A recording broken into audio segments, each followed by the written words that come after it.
lagi kegiatan praktek di kelas. Jadi insya Allah nanti setelah ini nanti akan coba masuk lagi ke kelas untuk saja. Untuk kegiatan praobservasi kelasnya ada beberapa hal yang nanti akan kita diskusikan. Yang pertama adalah saya mau informasi dulu, mendapatkan informasi terkait dengan mata pelajaran apa yang akan dilakukan, kemudian dari tujuan pembelajarannya kira-kira apa yang sudah ditargetkan sama Ustaz di modul ajar atau RPP-nya. Gimana Ustaz? Bismillahirrahmanirrahim. Assalamualaikum warahmatullahi wabarakatuh. Baik, saja dalam RPP ini dan yang akan dilaksanakan besok dalam pembelajaran itu mata pelajaran Pancasila. Kemudian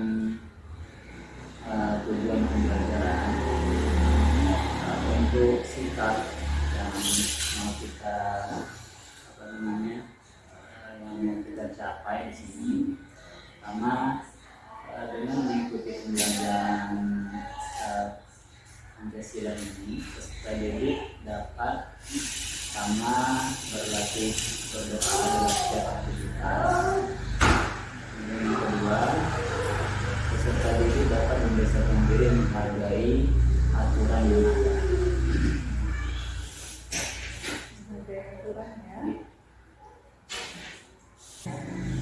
Setelah mereka mampu mengidentifikasi, mereka mampu menunjukkan sikap mematuhi peraturan tersebut. Sikap mematuhi ya. Anjuran dan sebagainya. Kemudian tujuan yang kedua itu melalui kegiatan mengamati perbedaan dalam bahasa di rumah dan sekolah. Jadi nanti ada gambar yang akan menjadi media pemasarannya. Peserta didik dapat menceritakan contoh sikap yang mematuhi dan tidak mematuhi aturan yang berlaku di rumah dan di sekolah. Nanti kita bisa di cara nanti Ustaz mengenai dalam kelas nanti ya. Selanjutnya untuk area pengembangan dicapai Ustaz. Tadi berarti area pengembangannya ada 3 ya Ustaz ya. Ada sikap, pengetahuan dan keterampilan. Nah, kira-kira langkah yang paling strategi yang sudah dipersiapkan untuk mencapai tujuan pengembangannya tadi atau area pengembangannya tadi, strateginya apa Ustaz? Dalam tahapan pembelajaran itu nanti di sana kan ada alur terpadu yang akan kita lalui. Terpadu telah eksplorasi, rumuskan presentasi aplikasi. Itu dalam tahapan itu nanti di tahap pembukaan dulu, nanti kita akan melakukan persepsi. Ya udah, berarti masukan dari saya itu karena besok itu kan mereview kembali ya, jadi semoga di tujuan pembelajaran dengan tahapan-tahapan terpadunya besok bisa terlaksana secara utuh ya. Nanti Ustaz harus bisa menyesuaikan dengan waktu yang tersedia Ustaz ya. Dan semoga besok bisa berjalan dengan lancar. Nanti setelah dalam pembelajaran nanti juga akan melakukan diskusi setelah kegiatan pembelajaran. Terus selanjutnya nanti besok diskusi kita akan kita lanjutkan setelah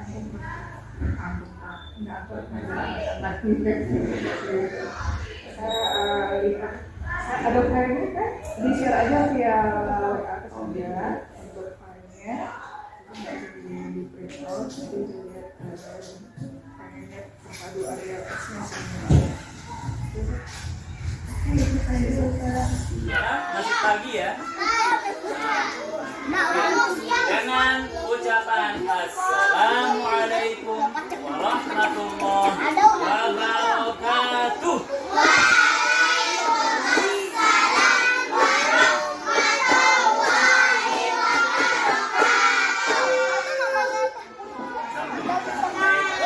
Semuanya perhatikan Ustaz.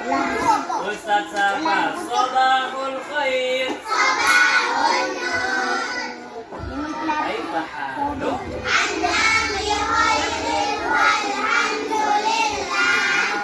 Berarti keadaannya baik ya. Karena kalau sudah bilang saya anak khairin, alhamdulillah berarti keadaannya anak-anak sedang mendapatkan nikmat kebaikan dari Allah. Ya? Ada. Apa nak? Coba kamu baca ya. Apa? Cica. Itu ya. Pas pulang. Jangan Baik, nanti. terima kasih. Ada Arif. Kita tahu ketika kita sudah menghadap Allah, oh ternyata pahala saya banyak sekali karena berbuat baik di bulan Ramadan.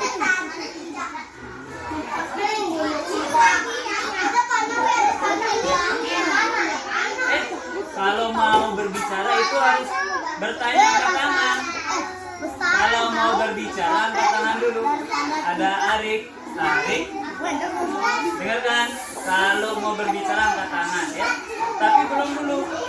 Ustaz mau kasih tahu nih sebuah rahasia. Ini rahasianya seperti ini. Rahasia apa sih, nggak boleh dikasih tahu. Hanya Ustaz kasih tahu sini aja rahasianya ini seperti ini. Kalau kita mau kelas suasananya aman, damai, nyaman, ya, usahakan kalian juga harus tidak ada yang bicara ketika Ustaz bicara, pasti nanti akan terasanya nyaman. Nah, ini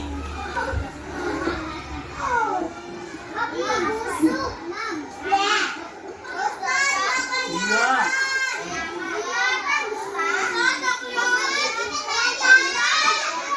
Oke, satu-satu dari sini. Dari sini. Dan lihat. Dan lihat.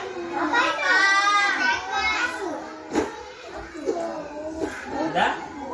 Nah, nih, sekarang. Nih. Dan lihat. Oke, yang ini sekarang nih.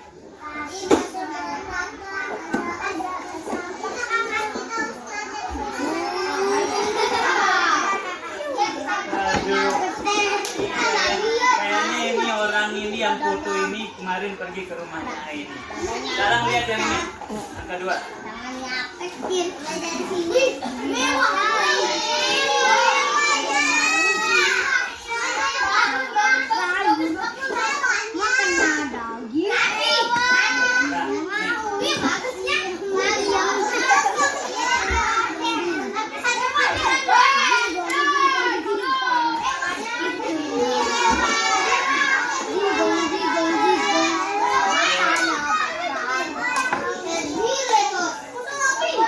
Pilih yang gambar pertama atau kedua. Sekarang ini gambar lagi. Yang ketiga. Ini.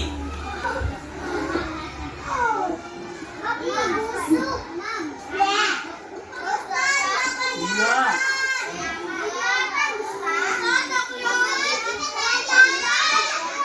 Oke, satu-satu dari sini. Dari sini. Dan lihat. Dan lihat. Udah? Nah, nih, sekarang. Nih. Dan lihat. Oke, yang ini sekarang nih.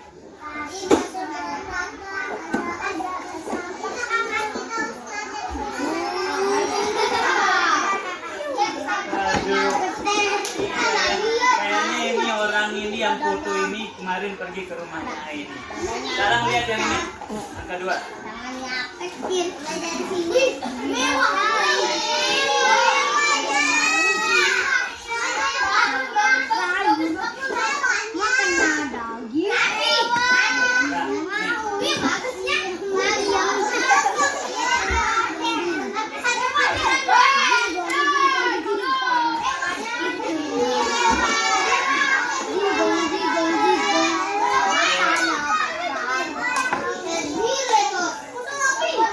Pilih yang gambar pertama pertama atau kedua. Sekarang ini gambar lagi. Yang ketiga. Apa kira-kira yang harus dilakukan supaya kelas kita bersih, nyaman, rapi, tenang? Bunyi enggak? Rasanya menghormati guru. Ternyata di sini ada yang harus kita hapus bintangnya.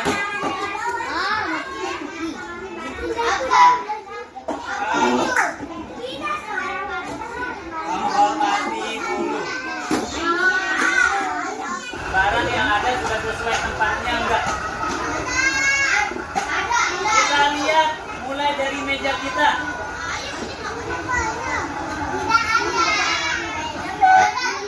Kita lihat loker. Tas sudah sesuai tempat enggak? Belum. Ada yang belum? Iya, yang punya silakan rapikan. Sekarang buku, lihat coba. Buku coba. Kafi, coba rapikan dulu tasnya Kafi. Aturan itu harus dilaksanakan atau tidak? Harus dilaksanakan. Ya, karena anak-anak sudah tahu aturan yang ada, jadi harus dihafalkan, dilaksanakan atau diabaikan. Iya, dilaksanakan. Ya, dilaksanakan. Karena ini adalah ilmu yang kita pelajari. Kalau udah punya ilmu harus diamalkan atau dilaksanakan. Rajendra.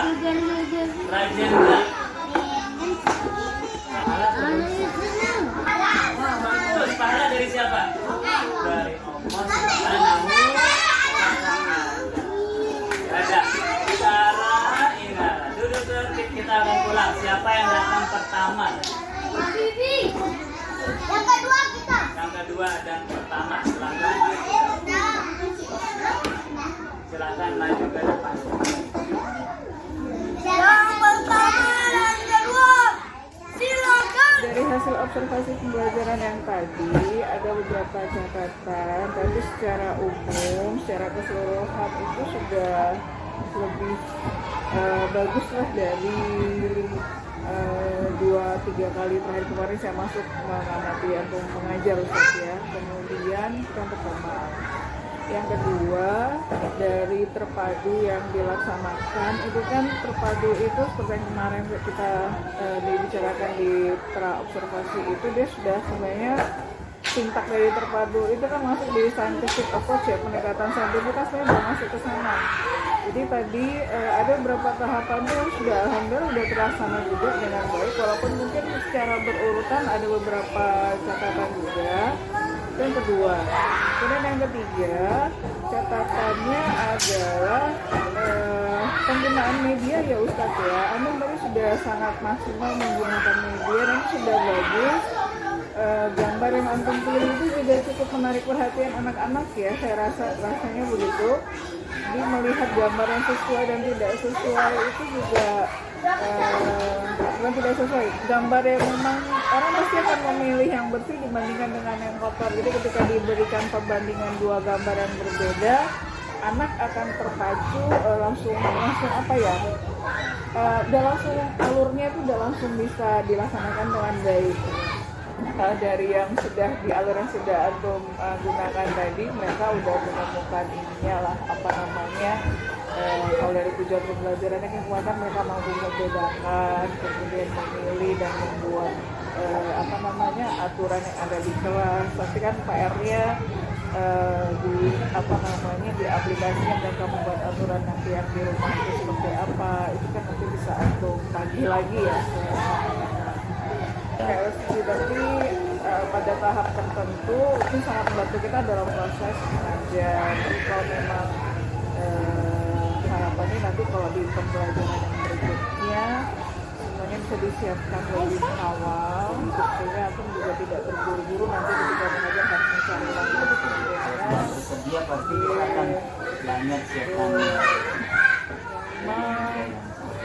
Sehari atau ya minimal sehari sebelum kegiatan itu kita udah menyiapkan perangkatnya gitu Ustaz. Ya, kalau misalnya bisa lebih cepat lagi kan lebih bagus. Kemudian yang kedua catatan saya adalah memang kelas antum spesial ya, jadi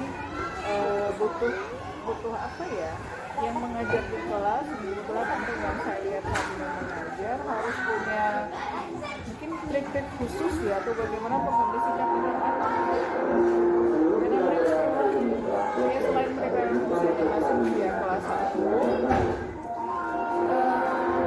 ya mungkin ada antum mungkin bisa diskusi dengan teman-teman di level 1 misalnya, kira-kira trik-trik apa yang bisa membuat anak bisa mengurangi keaktifan dia di dalam kelas, kemudian juga bisa sedikit lebih fokus ketika antum mengajar, ketika ada yang mengajar dan mereka bisa lebih fokus ke gurunya gitu.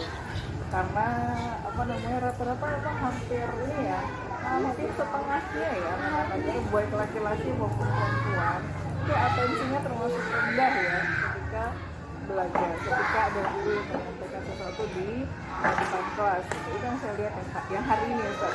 Kalau yang kemarin mungkin karena suasana kita atau observasi yang sebelumnya, suasana kita kan sedang belajar secara yang biasa ya, yang normal ya. Ya, waktunya juga kemarin pagi, sekarang kan agak siang dan memang jamnya juga sudah mendekati jam pulang kan. Jadi ada beberapa sekitar setengah ya, beberapa faktor yang mendukung yang mempengaruhi anak kemudian konsentrasinya agak sulit di jam-jam terakhir, apalagi di mereka ada ujian terus mau pulang dan sebagainya. Jadi memang faktor-faktor itu juga harus bisa kita pertimbangkan ketika mengajar di jam terakhir. Di kelas manapun kita mengajar, faktor seperti tadi yang jam terakhir, anak sudah mau pulang, rasanya sudah nggak betah dan sebagainya, itu tetap harus jadi pertimbangan kita ketika kita membuat desain alur pembelajarannya. Jadi bolehlah kita ideal ya dalam merencanakan gitu kan, Ustaz, cuma karena faktor-faktor kayak gini harus diperhatikan Ustaz, nggak bisa kita meniadakannya gitu loh Ustaz dengan kondisi anak-anak kayak gini. Jadi boleh RPP atau model ajar itu ideal, tapi ingat faktor-faktor di luar sana yang memang pasti akan mempengaruhi anak dalam belajar. Ya, kadang ini yang kita lupakan, yang sering kita lupakan. Kita hanya berfokus pada media, kemudian pada sarana IT yang ada kayak LCD, laptop dan sebagainya, tapi kita kadang suka lupa faktor psikologis anak-anak. Padahal faktor itulah yang sangat membantu anak dalam proses belajarnya nyaman atau tidak. Ini yang harus kita coba lihat lagi lebih detail, kemudian kita gunakan faktor-faktor itu untuk membantu kita dalam proses belajar ke anak-anak. Jadi itu catatan saya, Ustaz, hanya 2 sebenarnya catatan saya. Yang penggunaan media yang lebih maksimal tadi terkait dengan LCD, tapi karena tadi kan memang sarana kita juga terbatas, penyediaannya juga tidak ada dan sebagainya, sehingga untuk saat ini belum bisa digunakan. Kalau untuk alur saya pikir sudah sangat menarik tadi pembelajaran antum, Ustaz. Diskusi-diskusinya sudah berjalan ya, walaupun memang begitulah gaya-gaya mereka kan gitu. Tapi setidaknya alur terpadunya itu sudah bisa antum terapkan dalam pembelajaran kita. Jadi jangan terlalu saklek dengan melihat alur terpadu dengan bahasa-bahasa baku yang ada di RPP atau modul ajar yang sebelumnya dijadiin contoh buat kita kan gitu kan. Itu kan dengan bahasa-bahasa ala kita dengan anak-anak itu sudah yang penting mereka mendapatkan merasakan gitu, bukan mendapatkan ya, merasakan prosesnya dari PE-nya, TER, PADU-nya itu sudah cukup gitu. Walaupun dengan bahasa familiar kita bergaul dengan anak-anak gitu Ustaz. Jadi itu hasil penglihatan saya di kegiatan belajar hari ini. Jadi secara keseluruhan antum berhasil membuat pembelajaran hari ini cukup menarik buat anak-anak. Itu aja catatannya Ustaz ya, yang 2 tadi ya.